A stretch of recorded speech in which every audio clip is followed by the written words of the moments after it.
Bienvenue, je suis Dafa Konaté, la fondatrice de Kellen. Ma mission, c'est de vous parler d'Afrique à travers son art, sa culture et sa créativité. Pourquoi? Parce que je suis persuadée que l'art et la culture sont des vecteurs de communication qui permettent de créer des ponts entre les différentes cultures et les différentes sociétés.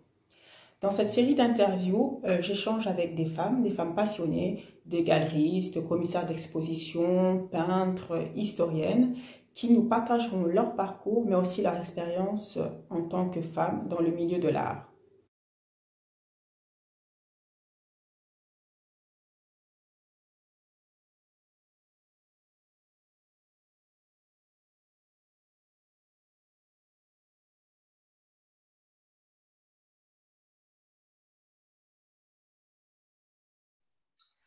Bonjour à tous et à toutes.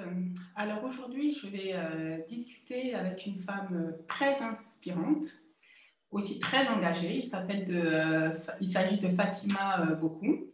Alors Fatima Bokou, mais elle est commissaire d'exposition, elle est entrepreneuse, elle est activiste pour les droits des femmes et également conservatrice d'art. Alors en janvier 2018, Fatima Bokou a lancé son blog qui s'appelle Open Letter, qui est un blog féministe dans lequel elle raconte les femmes à travers l'histoire, à travers la culture. Elle parle d'actualité féministe, mais aussi elle parle de perception de soi et de beauté. Et l'idée, c'est vraiment de parler à ses lecteurs, de montrer qu'il y a un monde de différents qui existe. Alors, j'avais envie de parler avec Fatima aujourd'hui. J'avais envie de parler de son engagement féministe en rapport avec son activité de commissaire d'exposition. Comment les deux s'imbriquent. Donc, bonjour Fatima. Encore un grand merci d'avoir accepté mon invitation. Je sais que tu es très occupée, donc merci de m'accorder ce moment. Merci à toi pour l'invitation. Je suis très heureuse d'être là. Alors, je vais te demander de te présenter, puis de nous parler un petit peu de ton parcours. Et je ne l'ai pas dit, mais tu vis à New York, donc de nous dire qu'est-ce qui t'a amené à New York. Absolument. Donc, je suis malienne. Je suis née en Chine. J'ai grandi en Libye. Avec ma famille, on a passé quelques temps en Arabie Saoudite, puis on est rentré au Mali. Et donc, après le bac, je suis venue m'installer aux États-Unis. J'ai vécu quelques années à Atlanta où j'ai fait des études d'art, donc des études de l'histoire de l'art. Puis, je suis venue à New York et je me suis tournée vers des études de communication et médias. Et je me suis spécialisée en nouvelles technologies. Donc, j'avais vraiment envie de comprendre tout ce qui se passe dans le monde de l'Internet. Et puis voilà, donc j'ai commencé donc,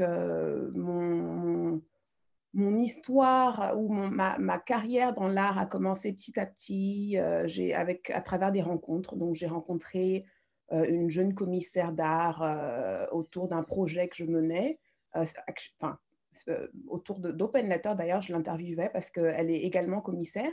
Et donc, elle m'a envoyé beaucoup de contenu, des images pour son exposition. Et à travers donc l'interview et ma sélection des photos, elle m'a dit, bah, tiens, j'aime bien comment tu as décidé d'agencer ces photos, etc. C'est très intéressant, je n'avais pas pensé à ça. Donc, on a eu une grande conversation autour de la curation. Et puis, elle m'a demandé, écoute, est-ce que tu as fait des études d'art? Parce que elle a trouvé ça intéressant. Et je lui ai dit, oui, effectivement, j'ai fait des études d'art. Elle m'a dit, bah, écoute, j'aimerais bien t'introduire, te présenter à une de mes amies qui est galeriste et peut-être que vous pourriez travailler ensemble. Et donc, elle m'a introduite à cette jeune dame avec laquelle j'ai travaillé, puis qui m'a euh, parler d'Apex Art à travers cette organisation dont j'ai gagné finalement le concours pour présenter une exposition durant la Biennale à Bamako. Donc, enfin, tout s'est passé à travers de belles rencontres ici à New York et de belles expériences. D'accord. Ouais, très intéressant.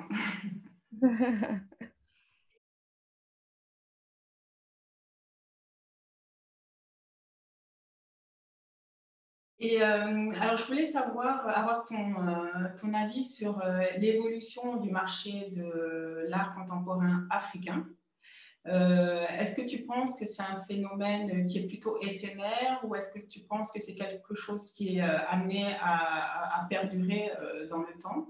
Et aussi la perception de cet art, alors toi tu es à New York, donc à New York ou plus globalement en Occident, comparé à l'Afrique ou au Mali.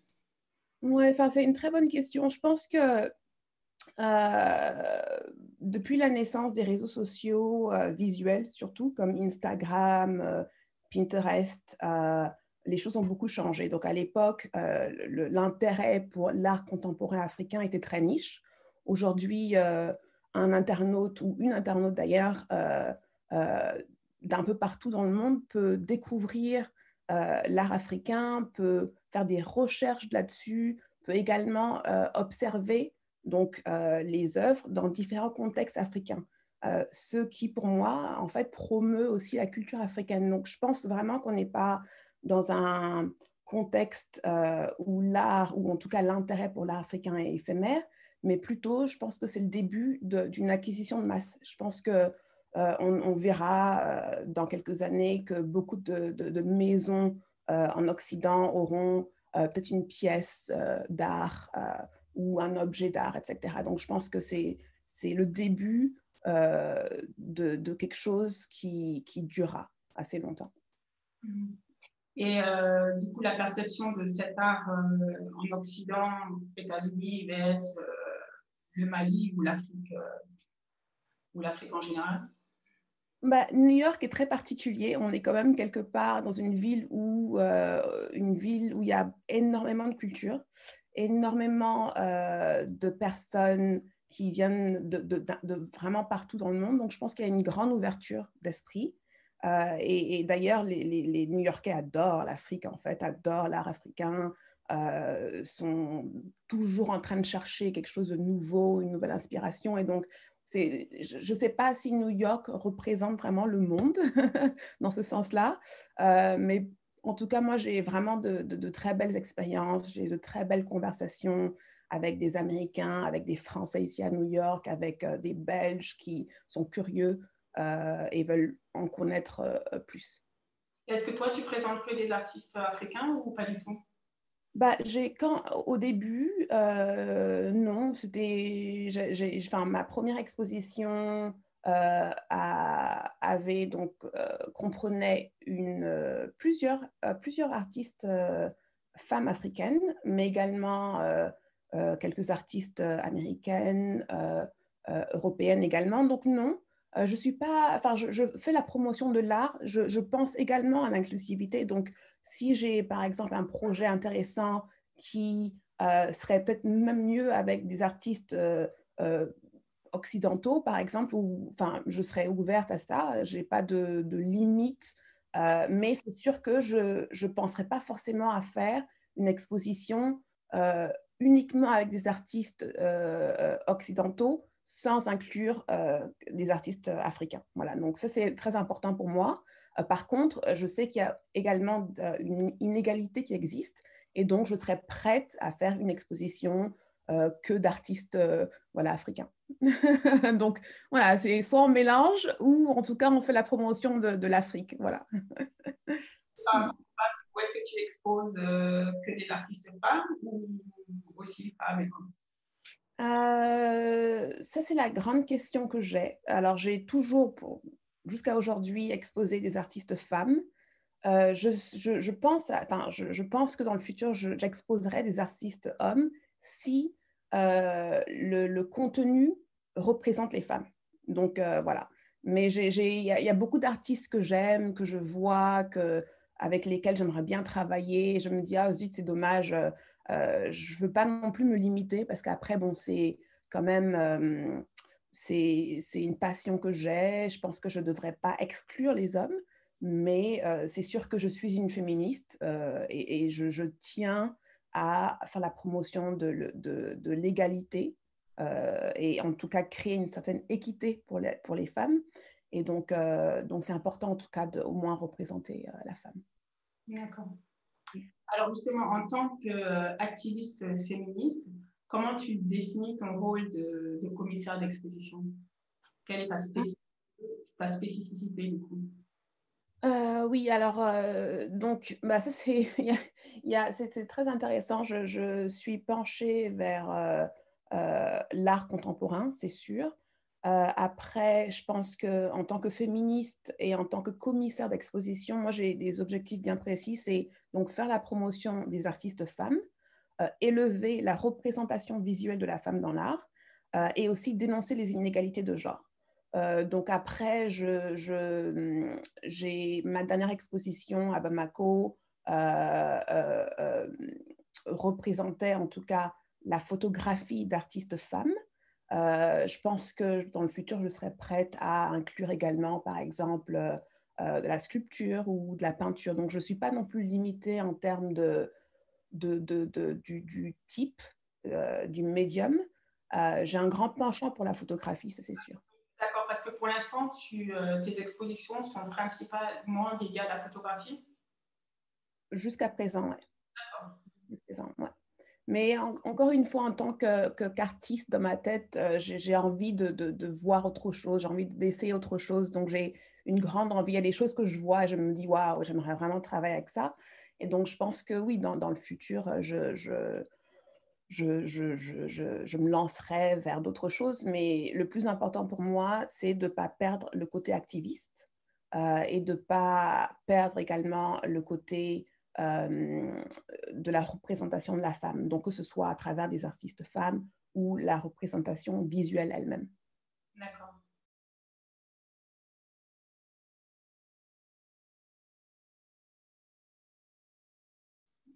Et toi, en tant que femme, comment tu vis dans ce monde de l'art, en fait? Est-ce que, voilà, est-ce qu'il y a des inégalités? Comment ça se passe en tant que commissaire d'exposition femme? C'est une très bonne question. Je pense que comparé à d'autres industries, je trouve les artistes et les acteurs culturels vraiment ouverts d'esprit. Je pense que c'est aussi ça, l'art, c'est qu'on est ouvert d'esprit, on est ouvert aux autres. Et pour le moment, je n'ai pas eu de mauvaise expérience. Donc, je me suis pas sentie, j'ai pas eu l'impression que à cause de mon genre, on m'a exclu d'un projet. Je n'ai jamais vécu ça. Donc, et j'espère que je ne le vivrai pas non plus. Mais voilà, donc je pense que l'art est beaucoup plus accepte plus la diversité. D'accord. Et en tant que femme encore, euh, en tant que femme, alors commissaire d'exposition au Mali et féministe au Mali, comment est-ce que c'est perçu? C'est deux questions en une.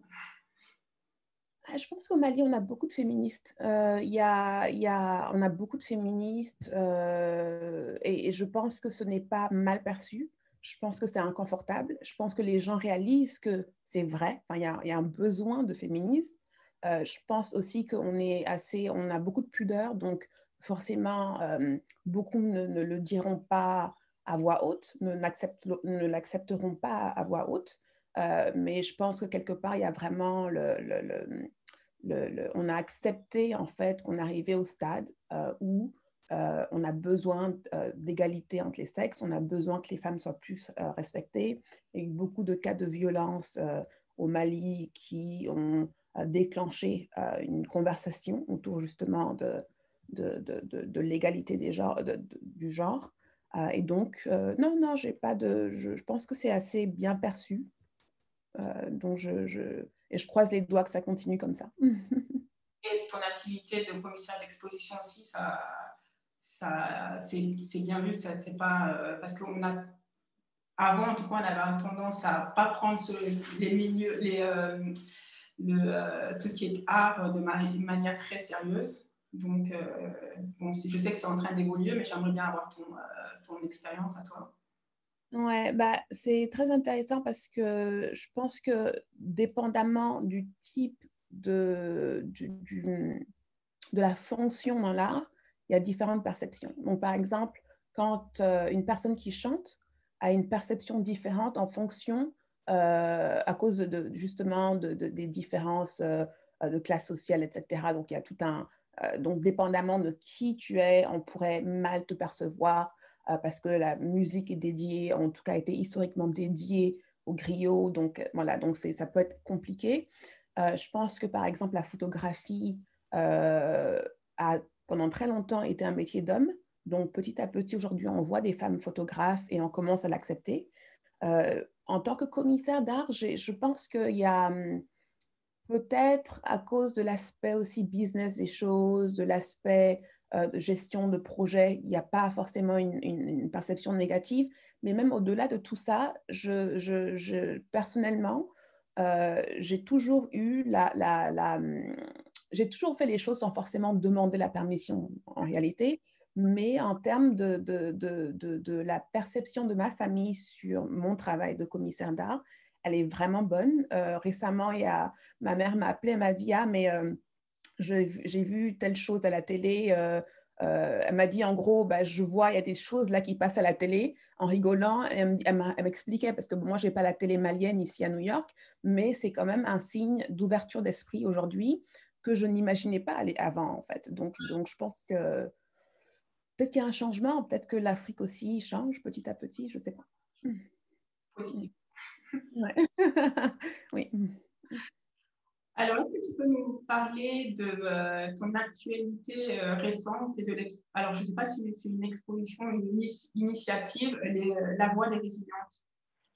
Ah oui, absolument. Donc, La Voix des Résilientes est une campagne lancée par l'UNESCO, pardon, l'UNESCO Dakar en août 2020, autour de 10 femmes dans des industries créatives d'Afrique. Donc, par exemple, commissaire d'art, photographe, graphiste, etc., pour justement combler les disparités de genre, donc à travers la promotion de la femme. Pardon.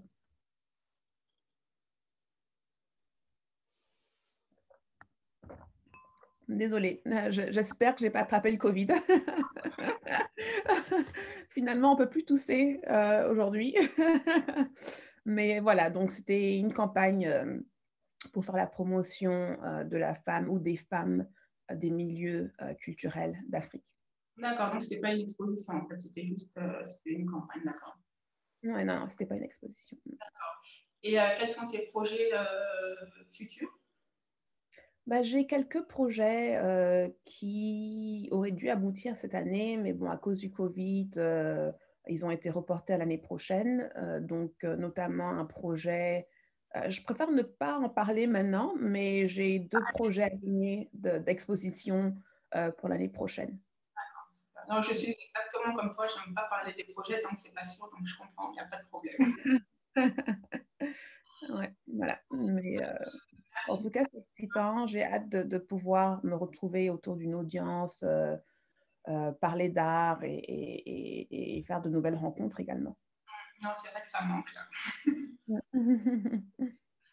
Un grand merci Fatima d'avoir répondu à mes questions. Je suis vraiment contente d'avoir pu échanger avec toi aujourd'hui. Bah, merci à toi encore une fois pour l'invitation. C'était un plaisir et voilà. Et on reste en contact pour de nouveaux projets peut-être. À bientôt, merci. À bientôt. Bye.